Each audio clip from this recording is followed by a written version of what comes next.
Assalamualaikum warahmatullahi wabarakatuh. Halo teman-teman Sobat UT, sebelum memulai belajar di video ini, kalian bisa berdoa terlebih dahulu, agar dimudahkan dalam memahami materi kali ini. Berdoa dipersilahkan. Setelah selesai, kalian bisa memulai menonton video teks dan audio ini ya. Selamat belajar. Jangan lupa subscribe, like, dan komen ya. Karena mata kuliah Hukum Ketenagakerjaan. Kegiatan belajar 3. Isu-isu pokok ketenaga kerjaan. Sejumlah isu penting terkait dengan masalah perburuhan di Indonesia saat ini sekurang-kurangnya ada 6 masalah isu penting. Pertama, jumlah pengangguran terbuka menurun, namun jumlah penganggur terselubung naik. Jumlah pengangguran terbuka mengalami penurunan pada periode tahun 2007 sampai tahun 2011 dari 10 juta menjadi 7,7 juta. Namun yang menjadi persoalan adalah jumlah pengangguran terselubung pada periode yang sama justru mengalami peningkatan, dari 30,91 juta pada 2007 menjadi 37 juta pada 2011. Pengangguran terselubung adalah orang-orang yang bekerja jauh di bawah jam kerja rata-rata dan memiliki pendapatan di bawah kemampuan sebenarnya. Alhasil mereka mendapatkan pendapatan yang jauh di bawah kemampuan sebenarnya. Jumlah orang yang terpaksa harus bekerja di bawah 35 jam terus bertambah. Mereka adalah orang-orang yang punya kemampuan tapi tidak mendapatkan pekerjaan yang sesuai. Kedua, terkait dengan kualitas sumber daya manusia Indonesia. Pekerja di Indonesia masih didominasi oleh mereka yang kurang terdidik. Pada tahun 2011, misalnya, SDM Indonesia terdiri atas 49,40% lulusan SD. 18,87% lulusan SMP, 15,61% lulusan SMU, dan 8,07% lulusan SMK. Lulusan diploma dan sarjana hanya mencapai 8% tenaga kerja Indonesia, dengan komposisi lulusan diploma 2,89% dan lulusan sarjana 5,15%. Pekerja saat ini masih memiliki daya tawar yang lemah, tidak memiliki kemampuan untuk berpindah kerja kalau ada ketidakadilan atau ada hal yang tidak tepat di lingkungan kerjanya. Ketiga, jumlah tenaga kerja di sektor informal jauh lebih besar dibandingkan mereka yang bekerja di sektor formal. Hal ini tak lepas dari banyaknya pekerja yang di PHK perusahaan. Mereka terlempar ke sektor informal. Jumlahnya mencapai 70-an juta. Keempat, masalah lemahnya pendidikan kewirausahaan di Indonesia. Tak heran bila jumlah pengangguran terbuka di Indonesia adalah yang terbesar di ASEAN. Banyak tenaga kerja yang setelah di PHK kesulitan untuk mendapatkan pekerjaan yang layak. Demikian pula, para lulusan dari bidang pendidikan umum kesulitan untuk menciptakan usaha. Kelima, upah minimum yang biasanya tidak sesuai dengan standar hidup yang layak. Hal ini mempengaruhi persoalan berikutnya mengenai kesejahteraan pekerja akibat upah real buruh yang rendah. Standar upah minimum yang ditetapkan pemerintahan kerap tidak sejalan dengan laju inflasi dan tingkat kebutuhan hidup tenaga kerja. Keenam, masalah biaya siluman lebih besar dari biaya buruh yakni tentang sogok-menyogok dan biaya birokrasi yang tinggi. Seandainya biaya siluman dan biaya untuk memenuhi urusan birokrasi tidak sebesar saat ini, keuntungan yang diperoleh perusahaan bisa disalurkan untuk kesejahteraan karyawannya. Pengusaha bisa memberi porsi yang lebih besar untuk gaji karyawan. Selanjutnya, terdapat berbagai isu makro perburuhan yang mendesak untuk segera dipecahkan dan sekaligus menjadi masalah permanen sepanjang tahun meliput. 1. Problem gaji, UMR. Rendahnya atau tidak sesuainya pendapatan, gaji, yang diperoleh untuk memenuhi kebutuhan hidup beserta tanggungannya merupakan persoalan pokok yang dihadapi kaum pekerja, buruh saat ini. Situasi di mana kebutuhan hidup semakin meningkat, sementara gaji yang diterima relatif tetap, menjadi salah satu pendorong terus terjadinya demonstrasi kaum buruh. Untuk membantu mengatasi upah buruh, karena bagaimanapun pemerintah harus melindungi pekerja maka pemerintah membuat ketentuan batas minimal gaji yang harus dibayarkan oleh perusahaan kepada pekerjanya. Batas upah minimum ini dikenal dengan istilah upah minimum regional, UMR, atau upah minimum daerah, UMD, atau upah minimum kota, UMK, yang mengacu pada UU Otonomi Daerah Nomor 22 Tahun 1999. Nilai UMR, UMD, dan UMK ini biasanya dihitung dari berbagai pertimbangan dengan merujuk kepada kebutuhan fisik minimum keluarga, KFM, kebutuhan hidup minimum, KHM, atau kondisi lain di daerah yang bersangkutan. Namun penetapan UMR dan UMD tidak selalu sejalan dengan apa yang menjadi dasar pertimbangan penetapannya, yakni untuk meningkatkan kesejahteraan pekerja, buruh. Misalnya penetapan upah minimum yang ditetapkan pada bulan Mei tahun 2013 diikuti dengan kenaikan BBM satu bulan berikutnya yang efeknya sangat luas, baik diikuti dengan kenaikan biaya transportasi serta kebutuhan hidup lainnya. Bila diteliti lebih jauh, penetapan UMR dan UMD ternyata tidak serta-merta menghilangkan problem gaji, upah ini. Hal ini terjadi setidaknya disebabkan oleh A.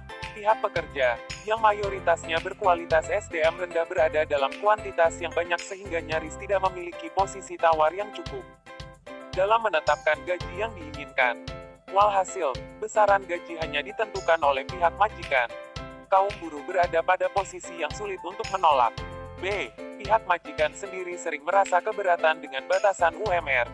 Hal ini mengingat, meskipun pekerja tersebut bekerja sedikit dan mudah, pengusaha tetap harus membayar sesuai batas tersebut. C. Posisi tawar yang rendah dari para buruh semakin memprihatinkan dengan tidak adanya pembinaan dan peningkatan kualitas buruh oleh pemerintah, baik terhadap kualitas keterampilan maupun pengetahuan para buruh terhadap berbagai regulasi perburuhan. D. Kebutuhan hidup yang memang juga bervariasi dan semakin bertambah, tetap saja tidak mampu dipenuhi dengan gaji sesuai UMR. Pangkal dari masalah ini adalah karena gaji, upah hanya satu-satunya sumber pemasukan dalam memenuhi berbagai kebutuhan dasar kehidupan para pekerja, buruh. 2. Problem kesejahteraan hidup. Kelikan para buruh hanya memiliki sumber pendapatan berupa gaji, upah, maka peneapalan kesejahteraan bergantung pada kemampuan gaji dalam memenuhi berbagai kebutuhan hidupnya. Dalam kenyataannya, jumlah gaji relatif tetap, sementara itu kebutuhan hidup selalu bertambah, adanya bencana, sakit, sekolah, tambah anak, harga barang naik, listrik, telepon, biaya transportasi, dan lain-lain. Hal ini menyebabkan kualitas pekerja, buruh semakin rendah. Salah satu kendala misalnya saat buruh mau mengajukan permohonan KPR, kredit kepemilikan rumah, maka peluang KPR hanya bisa diperoleh melalui pengajuan rumah bersubsidi. Masalahnya rumah subsidi umumnya berada di pinggiran kota sebagaimana yang terjadi di wilayah Jabodetabek, Jakarta, Bogor, Depok, Tangerang, Bekasi, dan letaknya jauh dari tempat kerja. Selain waktu tempuh yang lama ke tempat kerja juga menimbulkan biaya transportasi yang besar. 3. Problem pemutusan hubungan kerja. Salah satu persoalan besar yang dihadapi para buruh saat ini adalah PHK. PHK ini menjadi salah satu sumber pengangguran di Indonesia. Jumlah pengangguran di Indonesia sangat besar. Sebenarnya, PHK adalah perkara biasa dalam dunia ketenaga kerjaan. Tentu saja asalkan sesuai dengan perjanjian kerja bersama, PKB, baik pihak pekerja maupun pengusaha harus ikhlas dan menyepakati pemutusan kerja ini. Namun, dalam kondisi ketika tidak terjadi keseimbangan posisi tawar-menawar dan pekerjaan merupakan satu-satunya sumber pendapatan untuk hidup, maka PHK menjadi bencana besar, yang sangat menakutkan para buruh. Secara umum PHK terjadi karena beberapa sebab, seperti permintaan sendiri, berakhirnya masa kontrak kerja, kesalahan buruh, masa pensiun, kesehatan, kondisi fisik yang tidak memungkinkan, atau karena meninggal dunia.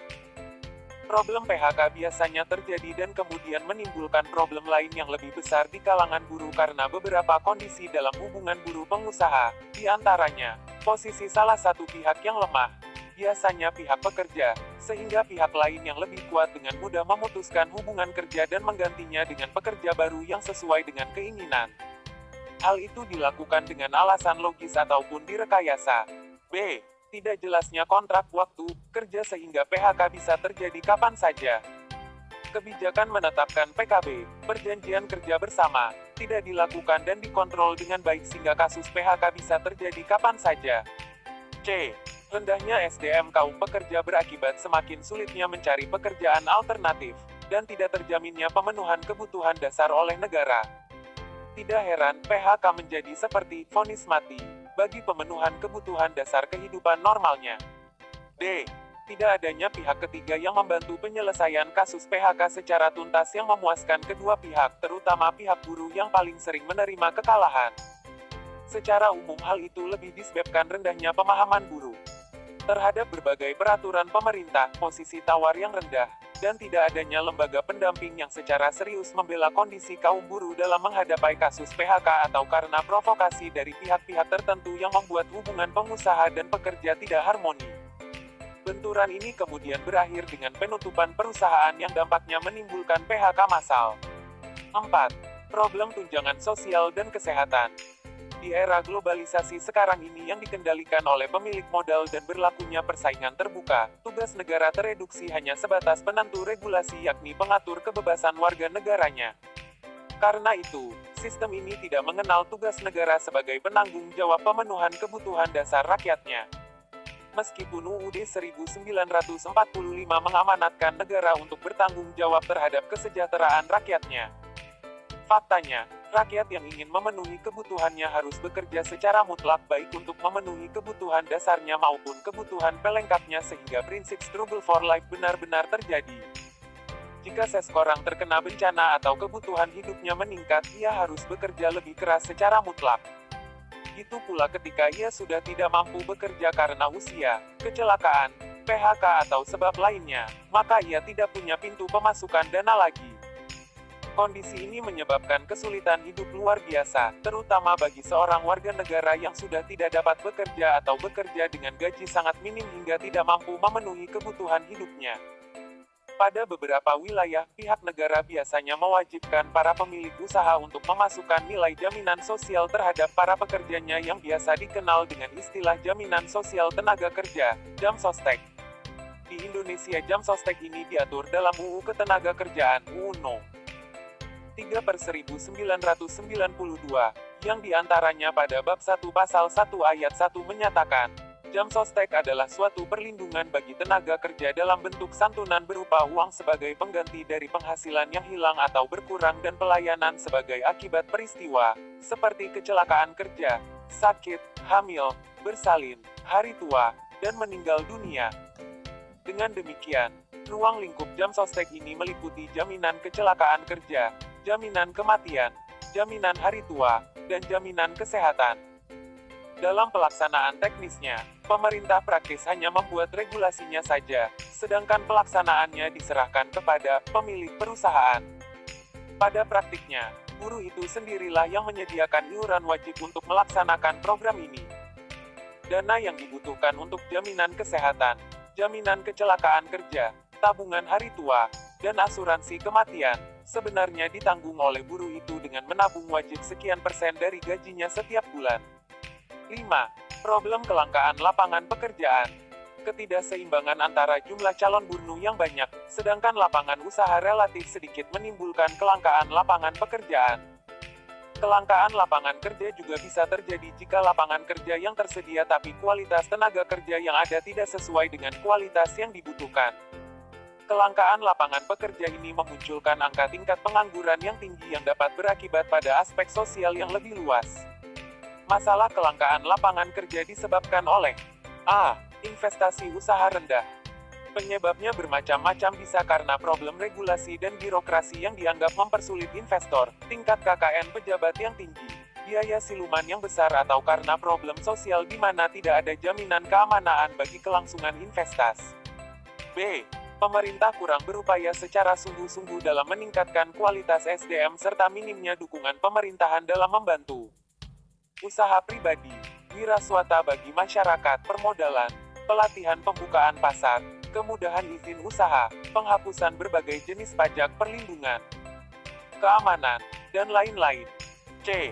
Penguasaan modal dan sumber daya alam yang dikuasai segelintir orang menyebabkan usaha rakyat kecil tidak mampu bersaing dan pada akhirnya tidak menumbuhkan usaha kecil dalam jumlah banyak. D. Pemerintah tidak berfungsi sebagai pembuka dan penyedia lapangan kerja bagi rakyatnya, tapi hanya berfungsi sebagai regulator ketenaga kerjaan. Padahal, banyak lahan usaha padat karya yang bisa dikelola oleh pemerintah guna menutupi kelangkaan lahan usaha. 6.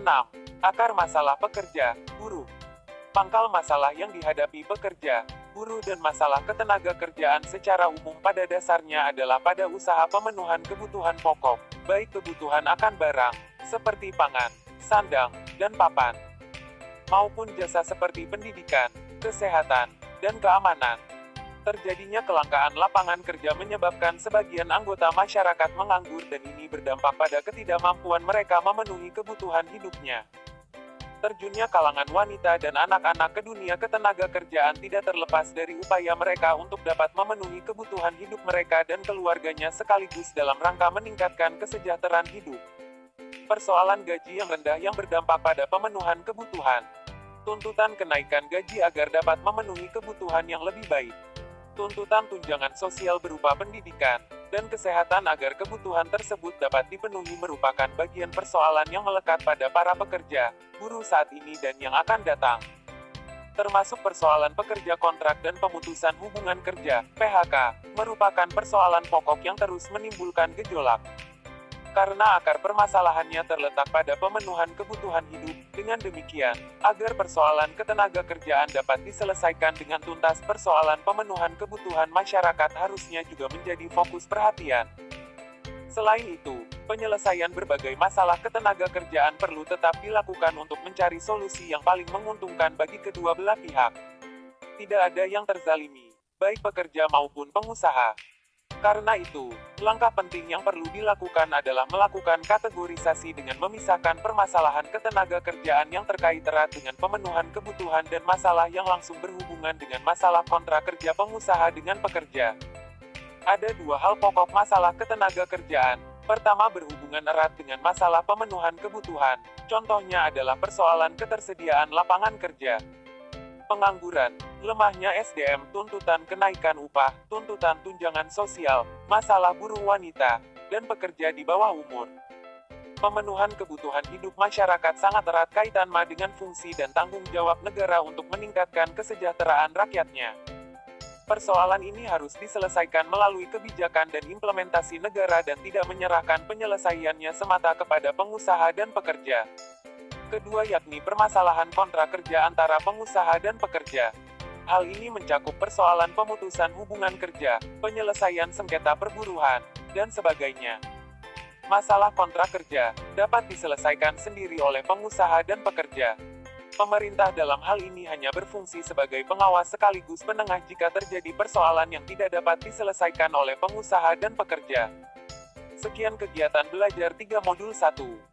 Selanjutnya kegiatan belajar 1 modul 2. Terima kasih telah menonton. Semoga dapat menjadi teman Anda dalam belajar.